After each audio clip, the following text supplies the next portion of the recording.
On January 8, 2023, a Florida sheriff's deputy responded to an employee fraud complaint at Burlington Coat Factory. Loss prevention had already built the case. What followed raises three legal issues worth examining. Right now they're prosecuting. No, they just was I can cancel the whole transaction. All right, so you suspended that transaction, right? So your end of day count is not looking for that money because that transaction was suspended, correct? So we have a total of $103. So did you allow the product to leave the store? Did you know that the transaction was suspended? Is that something you? It's the one, no. This isn't what it says. One person used the card. She put her card in, but the receipt still came out. He said, I put suspended. So the receipt still came out. So he said, I suspended it, and the items did leave the store. Okay, so.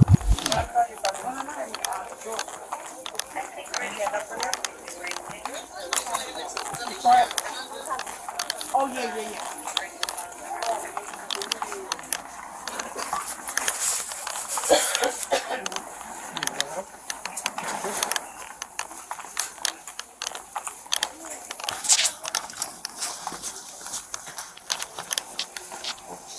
Yeah, man. Yep.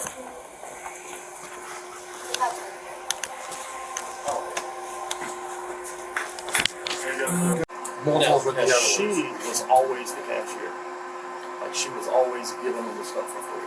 Okay. You know, the other associates, I haven't found any where they're picking her up. She's just the cashier, so she admitted to like $3,000, which is about what I came up with.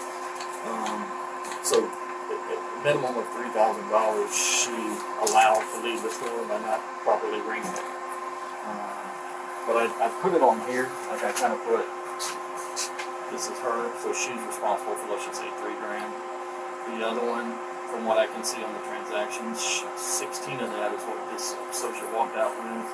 And this one here is like a former associate she recently quit. That's just their names. I just had all the other associates' names. But that person you have prison here today, she was involved in all the transactions. She was involved in all. She was the cashier. So she was the cashier. So she was like letting the employee leave with all those stuff. She would ring some of the stuff up, or it looks if anybody's looking, it looks like everything's getting rang. But then instead of cashing it out, they would hit suspend, so it just suspends the transaction. But she still gave them the stuff, and they walked out. They never paid for it. Like on this here, that's every one of these are items taken, or is none of that. First, the Fourth Amendment.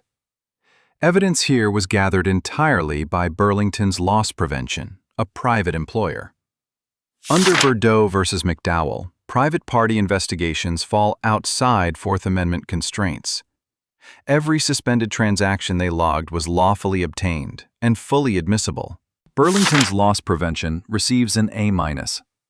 Documentation was thorough. The briefing to law enforcement was precise. And pursuing criminal prosecution over civil recovery alone was the correct call.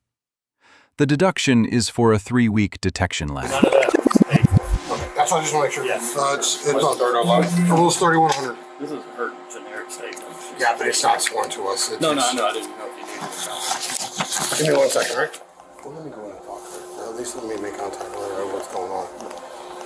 I'm sure they can be outside her. He's here to talk to you. All right. I'm Deputy Frankie with the Sheriff's Office. Well, unfortunately, there's no choice. You're going today. Can I pay the money back, please? I can't go to jail. Just off my grandma and everything. I can't go to jail. You got $3,100? I can pay payments. I can do something. That's not on my hands. That's on them. But they want everything right now. They're prosecuting. Can I please make payments? I can't go to jail. I can't. I just love my grandma this morning. I can't. I know, that's awful. I mean, I can't, like I said, I go into corporate. Please, I can't go to jail. I really can't go to jail. I'm a single mom. I can make payments. I can do a payment plan. Please just talk to them. I can't go to jail. Right, and I did this. I know it's tough, but I did, and they, it's. Please, can you call them back and talk to them and explain to them? I can't go to jail, sir. I can't. I will call them back, but I don't know what it's gonna. Please, I just tell let them me everything. talk to them. I can't go to jail. I can't. I will call them, but just talk to this guy. while He he's gonna take here, me let me- to jail. Well, first we're gonna talk, and then we'll go from there. First and just, but I will go step out and call. But like I said, I did tell them all that ahead of time, you know. I can make payment They plans. based on, you know, I can do anything. Just tell them, please don't I take me to understand, jail. I understand. I was wrong. Please don't take me to jail. Okay, Please. we'll talk to this guy, all right?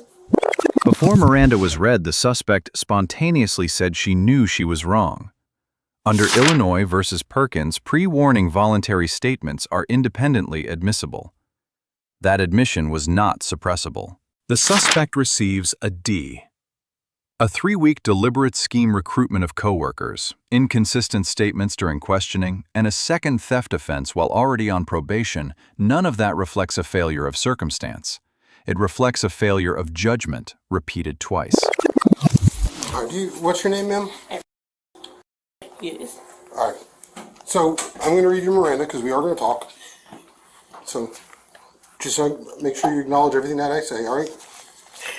You have the right to remain silent and not answer any questions. Do you understand? Yes. Any statement must be freely and voluntarily given. Do you understand? I just need a yes or no. Yes. Okay. You have the right to an attorney of your choice or a court-appointed attorney before you make any statement or any question. Do you understand? Yes. I can make no promise to induce you to make a statement. This must be in your own free will. Do you understand? Yes. Any statement can and will be used against you in a court of law. Do you understand your rights so far? Yes. Okay. Do you want to speak to me what happened? Because we got a lot of stuff here. So, would you like to talk to me about what's going on, or? Hello? I'm sorry? I was wrong. Okay, well, Second, Miranda. Once the deputy informed the suspect she was going to county jail custody attached. Under Miranda versus Arizona, the deputy was required to advise her of her rights before any questioning. He read each right individually, obtained a verbal acknowledgement after each one, and proceeded only after a clear waiver. That is the correct procedure. I mean, I know you've spontaneously uttered that a few times. What I'm getting at is, okay, so we have all these transactions that were not rung up, okay? You with me so far? Yes. And some of these were for employees that work here, correct? Okay, so do you want to explain, like we have one that's on layaway, like what happened? What happened here? I mean, did you ring it up and just let them walk out and not pay for the product? Is that what's happening? You. Hang tight. And he's gonna call corporate, so nothing's official yet, but we are gonna talk, because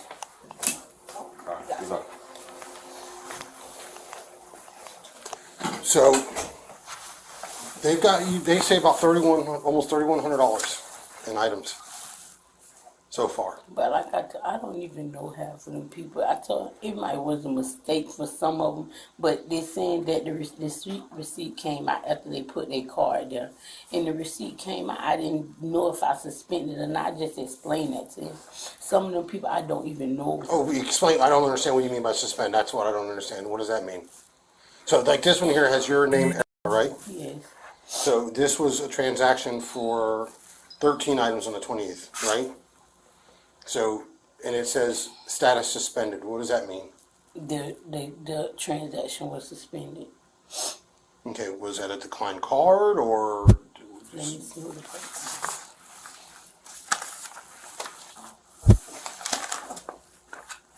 No, it just was. I just canceled the whole transaction. All right, so you suspended that transaction, right? So your end of day count is not looking for that money because that transaction was suspended, correct? So we have a total of it's like $103. So did you allow the product to leave the store? Yes. The primary charge is grand theft under Florida Statute Section 812.014. Theft of property valued at $1,000 or more constitutes a third-degree felony punishable by up to 5 years in prison. At $3,100 in documented losses, the felony threshold was met without dispute. Did you know that the transaction was suspended? Post-waiver, the deputy presented specific transaction records and asked the suspect to explain each one. No accusations, no leading questions. When she confirmed she knew the transaction was suspended and let the merchandise leave anyway, that admission was self-generated and will hold up in court. Is that something you, It's the one, no. well, this is what it says. One person used the card. She put her card in, but the receipt still came out. He said, I put suspended. So the receipt still came out. So he said, I suspended it, and the items did leave the store. Okay, so the transaction was suspended. You knew it was suspended. And Not this one. It's another one that I knew was suspended. okay, so regardless, how does it go in suspended? Is it because a payment wasn't accepted, or there was no payment, or is it something you have to do? You can press F2. You can press your number on there and it's suspended. Okay, so that's happened, and so you knew that this transaction was suspended for whatever reason, then you Not allowed the on product to all of leave? them. I'm sorry? Not on all of them because the receipt will come out. If they put their phone right there, it won't tell me if you want to pay. It's just the receipt will come out. The takeaway is straightforward. Point-of-sale transaction suspension is a well-documented fraud vector, and retail loss prevention systems are specifically built to flag it. A printed receipt does not confirm payment. Every suspended transaction is logged, time-stamped, and register attributed. Any employee who believes register manipulation creates plausible deniability has fundamentally misunderstood how these systems work, and this case is the evidence of that. Okay, but does it always have suspended? I mean, every one of these receipts has suspended on them. That's what the system said. Okay, and I also have one here, I'm looking for it, that was a layaway, that they came back in the next day, that layaway was then canceled, and then the product still left the store. So I guess what I'm getting at here is, I mean, you're knowing allowing this stuff to leave the store, correct? The layaway, yes. So why would you do that? I told her I was helping a person. Are you getting any kickback for that? Are they giving you anything for this product, or? And how long you work for Burlington? I started in March. In March? Yes. The deputy also identified a second exposure scheme to defraud under Florida Statute Section 817.034. The suspect did not personally take the merchandise she facilitated others in taking it. That distinction elevates the conduct from individual theft to coordinated fraud carrying independent charges and additional sentencing exposure.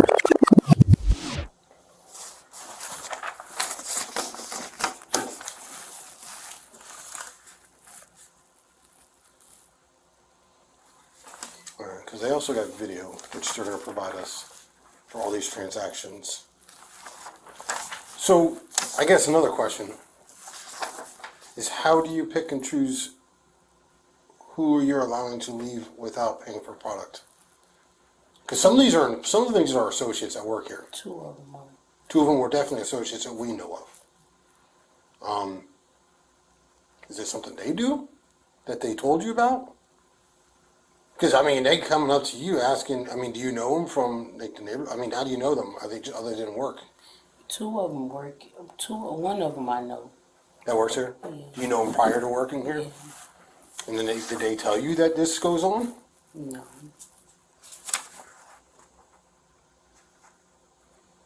You ever been arrested before? No. You ever been in trouble? No. All right. I know he's talking to some people, but as of right now, if this goes the way it is, it's a felony. You will have to if they do decide to prosecute, it's up to them. They could turn around and be like, we'll work something out with you.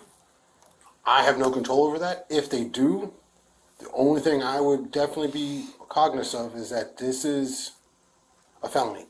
So they have a certain amount of time that they can report this without any repercussions. So if they decide to work out a payment plan, which I have no control over at all, and you fail on that payment plan, they can call us right back. And with everything I have here, and after speaking with you, there's without doubt probable cause for a felony theft of $3,000. So if that's something that they allow to happen, again, I have no control. Then it's something that you need to stay with, because there's enough here. I mean, there's $1,000. You could almost be charged with a scheme to defraud. If you're working with other people to defraud Burlington, that's another charge on top of it. It's not just a theft of $3,000, because you didn't keep the product, you don't have it. You allowed it to walk out. So there's a charge on the books. It's called a scheme to defraud, which is you're facilitating it and other people are benefiting from it. Because you're not benefiting, you didn't get any of the product. It's not like it's sitting in the car waiting for you to get out, unless you all are taking it and reselling it on the It was outside. for the kids. I get it. Listen, times are tough, right? I get it. Trust me, I understand that. But you also have to understand too that, you know, you're not talking a couple hundred, it's $3,000. You've been here since March. Yeah. Yep, that's what I thought. Yeah, no prosecute. Okay. All right. Well, we're gonna have to. I am going to be cordial, and I'm gonna respect you. We're gonna get everything we need from him. We're gonna walk you out like normal. So you give us any indication that you're not gonna cooperate, you're going in cuffs. You're gonna go in cuffs at one point, but instead of what they call perp walking you to the store and embarrassing you in front of all these people, we can do it cordially, and then we can go outside, because this isn't going to be you get released here. You have to go. You're going to go to county. So you're going to buy that. I mean, if it was a misdemeanor, I could release you on scene. I can't. This is $3,000. I can't do that. So you have to. You're gonna have to see a judge. If you ain't got no record, Stay the night in there? what's that? I gotta stay the night? It's a felony. If we don't get you down there quick enough, yeah. I can't undo that. But if you got a good record, no history, you know, there might be an ROR. That's up to the judge. What do you The say? deputy receives a B+. Miranda procedure was correct. The interview was evidence-based, and the arrest was handled with appropriate discretion. No public perp walk. Proportional use of restraints. The minor deduction, he overstated Burlington's role in the charging decision, which belongs to the state attorney's office, not the employer. Where do you stay at? Okay, so guess what? I'll take you out there. All right? Because I can take you to Gun Club, which means someone got to come all the way over here to Coast to get you. I can take you out to the Glades, which is where we're supposed to take you. And then when you get out, you're right there. All right? I'm going to do as best I can. As long as you cooperate with us and be cordial, then we can work. And he's with me. We got you. We can take care of this. But if you start acting up, Alright, cuffs and all the way through. All right? Where's your purse? in the locker. All right. In her vehicle. All right. She's got what she wants out of it. So if you want to go back to the sub with me and help me do the property real quick, All right. and then we can get her down where we gotta go. Like I said, man, if you cooperate, let's go this route. If you don't, Well, you want to leave your stuff in the car? to the bag. All right. She's gonna take a couple items that she needs and the rest of that.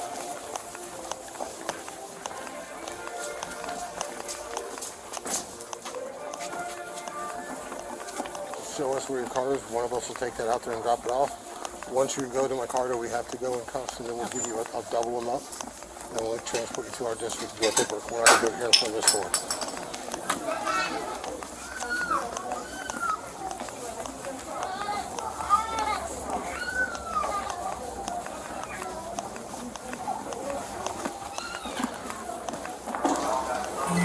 This is the black Impala. What's that? It's the black Chevy This Impala. black Chevy Impala. All right. All right, you want to get that in the keys? This is me right here. We'll try and make it as comfortable as we can, all right? It ain't built for comfort. Hold on, we got one. We're gonna double it up, which will give you a little bit more freedom, all right? The suspect was charged with grand theft and sentenced to 9 months of probation. While on probation, she was charged with petty theft after shoplifting again. A subsequent offense during probation triggers revocation proceedings under Florida law, meaning the original sentence can be reimposed in full. Let us know if there is an interaction or legal topic you would like us to cover in the comments below. Thank you for watching, and subscribe to the channel.